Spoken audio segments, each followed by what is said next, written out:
तो इस चैप्टर का ओवरव्यू एक जगह पर दिया हुआ है जिसमें ये लिखा गया है कि मैटिल्डा नाम की एक लड़की है जिसे एक बहुत बड़े पार्टी में इनवाइट किया गया है और उस लड़की के पास बहुत सारे अच्छे अच्छे ब्यूटीफुल ड्रेसेस है, पर उसके पास कोई ज्वेलरी नहीं है और ठीक इसीलिए वो अपने दोस्त से एक नेकलेस बोरो करती है, यानी कि मांगती है। पर अब वो मांग तो लेती है बट उस नेकलेस का हिफाजत नहीं कर पाती और उस नेकलेस को खो देती है। तो फिर एंड में देखेंगे आखिर क्या होता है और उस लड़की का क्या होता है, यानी कि वो मैटिल्डा उस सिचुएशन को कैसे फेस करती है और उसे बाहर कैसे निकलती है। काफी इमोशनल स्टोरी है, तो चलिए शुरू करते हैं।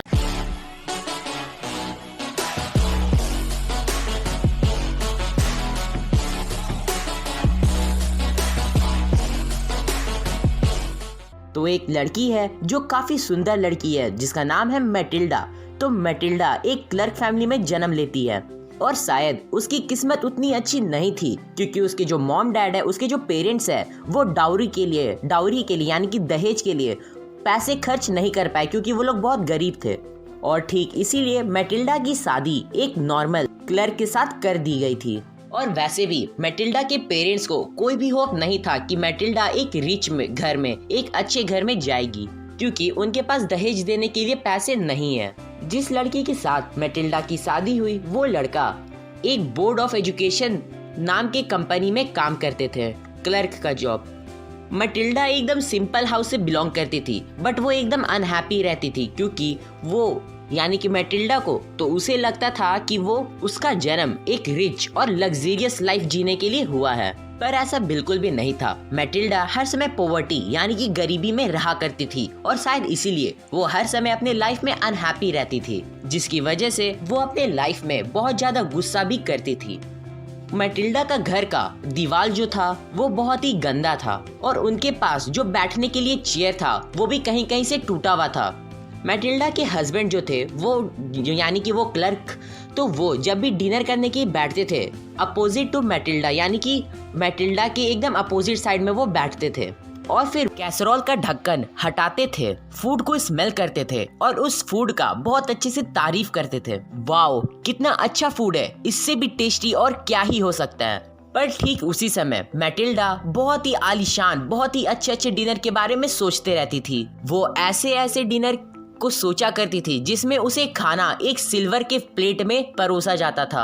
और ठीक वो सोचने के बाद मैटिल्डा फिर ये भी सोचती थी कि ना ही उसके पास अच्छे अच्छे ड्रेस है, ना ही उसके पास अच्छे अच्छे ज्वेलरीज है, पर फिर भी वो बस उन्हीं चीजों के बारे में सोचते रहती थी। तो अब तक तो केवल यही समझ में आ रहा है कि जो मैटिल्डा की जो हस्बैंड है वो काफी सेटिस्फैक्ट्री है, उनके पास जो भी है वो उस चीज से खुश है, बट मैटिल्डा बिल्कुल भी ऐसा नहीं है। तो चलिए आगे देखते आगे क्या होता है। मैटिल्डा की एक बहुत ही अच्छी रिच फ्रेंड थी बट मैटिल्डा को उसके घर जाना पसंद नहीं था क्योंकि जब भी वो उसके घर जाती थी और फिर वहां पर से अपने घर वापस लौटती थी तो उसे बहुत ही डिसअपॉइंटमेंट फील होता था। उसे बहुत ही बुरा लगता था कि उसकी जो दोस्त थी वो काफी रिच थी, उसके पास बहुत ही अच्छे अच्छे वैल्यूएबल चीजें थे और इसीलिए मैटिल्डा उसके घर जाना पसंद नहीं करती थी। तो देखो यार, यहाँ से एक क्वेश्चन निकल सकता है, तो अगर आपको ऐसा लगे कि ये पॉइंट इंपॉर्टेंट है तो प्लीज उसे नोट कर लिया करो। और कभी कभी तो मैटिल्डा उसके घर से वापस लौटने के बाद बहुत ही ज्यादा रोया भी करती थी। फिर एक शाम की बात है जब मैटिल्डा के हस्बैंड उनके साथ अपने साथ एक एनवेलप लाते हैं, एक इनविटेशन लाते हैं और फिर वो एनवेलप को मैटिल्डा के हाथ में थमाते हुए कहते हैं, Here is something for you, यहाँ तुम्हारे लिए कुछ है। ओहो, एक हस्बैंड अपने वाइफ को क्या दे रहे हैं, आइए यहाँ पर देखते हैं। फिर मैटिल्डा तुरंत उस एनवेलप को अनबॉक्स करती है, उसे खोलती है और फिर उस एनवेलप के अंदर से एक प्रिंटेड कार्ड निकल कर के आता है और उस प्रिंटेड कार्ड में एक इनविटेशन छपा हुआ था। उस इनविटेशन में क्या लिखा गया था वो आपको स्क्रीन पर दिख रहा होगा, आप चाहो तो पॉज करके पढ़ सकते हो। और यार ये सब बोलने से पहले अगर आपको कुछ और ही दिमाग में आ रहा था कि उस एनवेलप में क्या है तो यार गंदी सोच वालों, पहले वीडियो पे कंसंट्रेट कर लो। फिर मैटिल्डा के हस्बैंड ने ये सोचा था कि मैटिल्डा उस कार्ड को देख करके बहुत ही ज्यादा एक्साइटेड हो जाएगी, खुशी से झूम उठेगी, बट ऐसा नहीं होता है, बल्कि मैटिल्डा उस कार्ड को तुरंत पढ़ने के बाद टेबल पर फेंक देती है और बड़बड़ाने लगती है, ममरिंग करने लगती है कि मैं इस कार्ड के साथ क्या करूं, भला तुम क्या चाहते हो।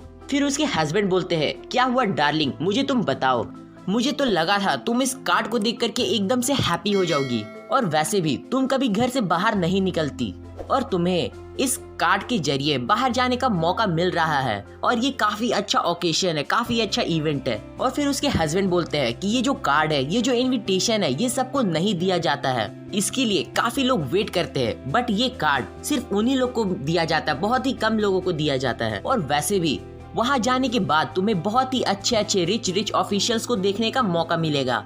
और फिर मैटिल्डा अपने हस्बैंड को गुस्से भरी नजरों से देखती है और कहती है कि तुम्हें क्या लगता है मैं उस पार्टी में क्या पहन के जाऊंगी। फिर उसके हस्बैंड मैटिल्डा को हकलाते हुए कहते हैं, क्यों तुम वो ड्रेस नहीं पहन सकती जो तुम उस दिन थिएटर में पहन के गई थी, वो काफी सुंदर ड्रेस था।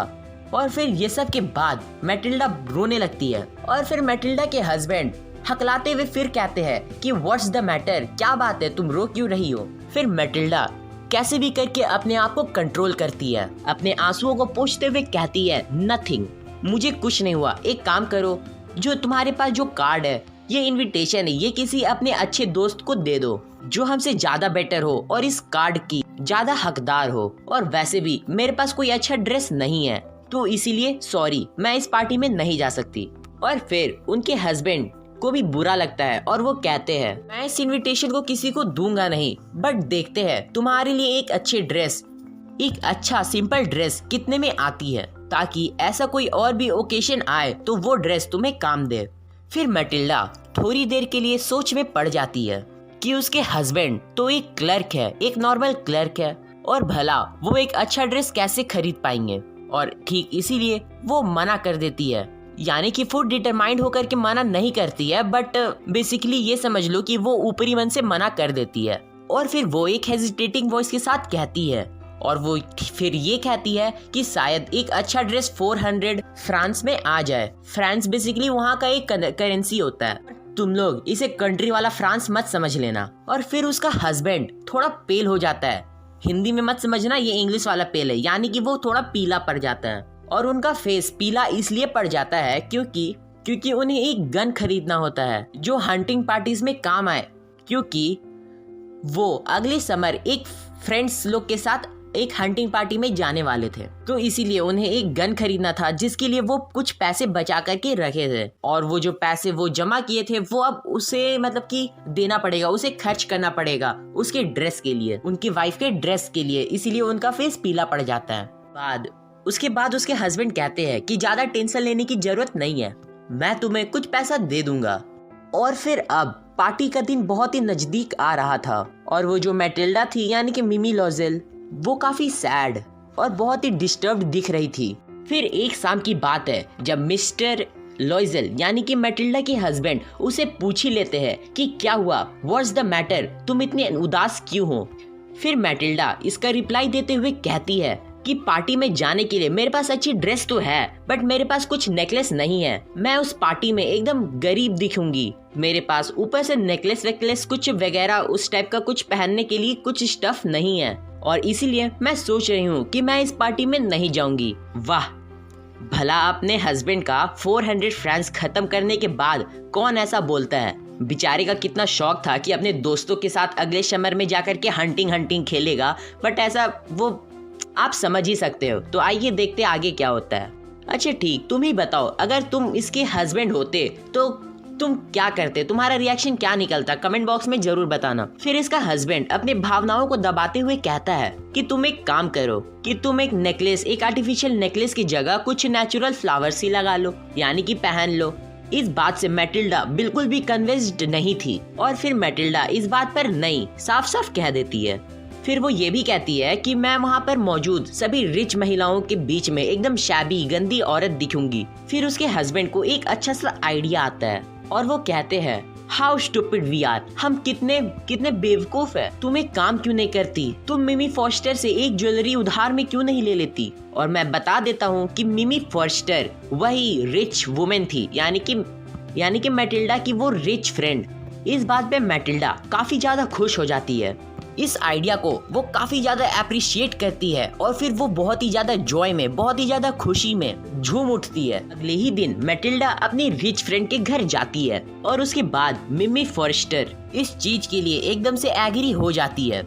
वो अपने घर के क्लोजेट की तरफ जाती है, एक अच्छा सा ज्वेलरी उठाती है, उसके सामने लाती है, प्रेजेंट करती है और कहती है, ये लो, इसमें से तुम्हें जो भी ज्वेलरी अच्छा लगे उसे तुम रख सकती हो। मिमी फॉरेस्टर मैटिल्डा के सामने बहुत सारी चीजें ला करके रखती है, जैसे कि ब्रेसलेट्स, गोल्ड आइटम्स और भी बहुत कुछ। बट मैटिल्डा उन सब चीजों को ट्राई करने के बाद सोचती है कि इन्हें लूं या नहीं लूं। फिर मैटिल्डा पूछती है कि क्या आपके पास कुछ और नहीं है। फिर इस बात का मिमी फॉरेस्टर रिप्लाई करती है कि हाँ, मेरे पास और कुछ भी है। फिर मिमी फॉरेस्टर और भी कुछ ला करके रखती है और फाइनली जो मैटिल्डा चाहती है, जिस चीज की वो तलाश कर रही है, वो उसे मिल जाता है। यानी कि एक सुंदर नेकलेस, वो भी डायमंड का। वो नेकलेस जिसमें बहुत ही सुंदर सुंदर बड़े बड़े डायमंड्स लगे हुए थे। फिर वो उस नेकलेस को अपने गले के पास ला करके ट्राई करती है, अपने उस ड्रेस से मैच करती है और वो काफी अच्छा लगता है। और फिर वो एक हेजिटेटिंग वॉइस पूरे अच्छे तरीके से बोलती है कि क्या तुम मुझे ये चीज दे सकती हो। और फिर मिमी फॉरेस्टर रिप्लाई देती है कि यस, व्हाई नॉट। और फिर इसी बात का मैटिल्डा उसे थैंक्स करती है और फाइनली वो दिन आ जाता है जब मैटिल्डा को उस पार्टी में जाना होता है। वहाँ पे जितने भी लेडीज प्रेजेंट होती है उसमें से सबसे अच्छी मैटिल्डा ही दिख रही होती है, सबसे प्रीटी मैटिल्डा ही दिख रही होती है। वो काफी खुश होती है, स्माइल कर रही होती है, एलिगेंट दिख रही होती है और क्या क्या वर्ड्स बोलूं। अरे ये सब मैं खुद से नहीं बोल रहा हूँ, ये सब बुक में दिया हुआ है। सारे लोगों ने उस प्रीटी लेडी यानी कि मैटिल्डा को नोटिस किया था, उसका नाम पूछा और सभी लोग चाहते थे कि मैटिल्डा को उसके सामने अपने आप को प्रेजेंट करे। और इसी समय पर मैटिल्डा अपने आप को विक्ट्री मान रही थी। वो बहुत ही ज्यादा खुश हो रही थी और वो बहुत ही अच्छे से डांस कर रही थी। और फिर पूरी रात बिताने के बाद वो सुबह अपने घर जाने के लिए रेडी हो जाते हैं। बट वो लोग एकदम हाफ एस्लीप थे, यानी कि आधी नींद में थे। और तभी मिस्टर लॉइजल यानी कि मैटिल्डा के जो हस्बैंड, वो कहते हैं कि रुको, हमें उतनी ज्यादा जल्दी जाने की घर जरूरत नहीं है, मैं तुरंत कैब बुक करता हूँ, हम लोग आराम से जाएंगे। पर मैटिल्डा बहुत ही जल्दी में थी क्योंकि कोई रिच वुमेन उसे नोटिस ना कर पाए कि वो एक पुअर है। अगर लेमैन लैंग्वेज में बोलूं तो वो कुछ ऐसा होगा कि मैटिल्डा को ना लगे कि वो एक पुअर फैमिली से बिलोंग करती है और वो ये भी नहीं चाहती थी कि कोई रिच वुमेन उसे उसकी असलियत का पता लगे और कोई भी उसे देख करके ये ना कहे कि वो एक गरीब है और इसकी असलियत सामने ना आए। और ठीक इसीलिए वो उस पार्टी से वहाँ पर से जल्दी जाना चाहती थी। फिर वो दोनों हस्बैंड वाइफ नीचे की ओर जल्दी जल्दी बढ़ने लगते हैं। फिर वहाँ कोई भी उसे गैरेज नहीं दिखता है। फिर उन्हें एक दूर कोचमैन खड़ा हुआ दिखता है। फिर वो उन्हें यानी कि कोचमैन को चिल्लाकर बुलाते हैं। कैरेज का मतलब बेसिकली एक घोड़ा गाड़ी होता है, यानी कि आप टांगा बोल सकते हो। उस समय बहुत ही ठंड का समय होता है और वो लोग दोनों बहुत ही ज्यादा कांप रहे होते हैं। फिर वो कैरेज से, उस घोड़े गाड़ी से अपने अपार्टमेंट के घर तक पहुंच जाते हैं, अपार्टमेंट के गेट के पास पहुंचते हैं। फिर जब वो उस घर पहुंचते हैं, यानी कि वो जब अपने घर पहुंचते हैं, तब उन्हें याद आता है कि अब सुबह सुबह के 10 बजे उनको उनके ऑफिस में प्रेजेंट होना है, यानी कि ऑफिस जाना है। फिर वो जल्दी करने लगते हैं और फिर मैटिल्डा अपने ड्रेस को बदलने के लिए, अपने आखिरी फाइनल लुक को देखने के लिए अपने रूम तक जाती है। और फिर वो अचानक से एकदम से चिल्लाती है कि अरे मेरा नेकलेस तो खो गया, मेरा नेकलेस मेरे पास मौजूद नहीं है। उस समय मिस्टर लॉइजल अपना कपड़ा बदल रहे होते हैं। फिर उनका शर्ट का बटन खुला ही हुआ होता है। वो एकदम से जाते हैं और पूछते ही क्या हुआ। कुछ देर पहले मिस्टर लॉइजल हकलाते थे, लेकिन अब हकलाने की बारी आती है मैटिल्डा की। वो कहती है आई नो लॉन्गर हैव मिमी फॉरेस्टर्स नेकलेस, यानी कि मैं नेकलेस खो दिया, मैंने नेकलेस खो दिया। फिर उसके हस्बैंड चिल्लाते हुए कहते हैं what, how is that possible, how is that possible, how is that.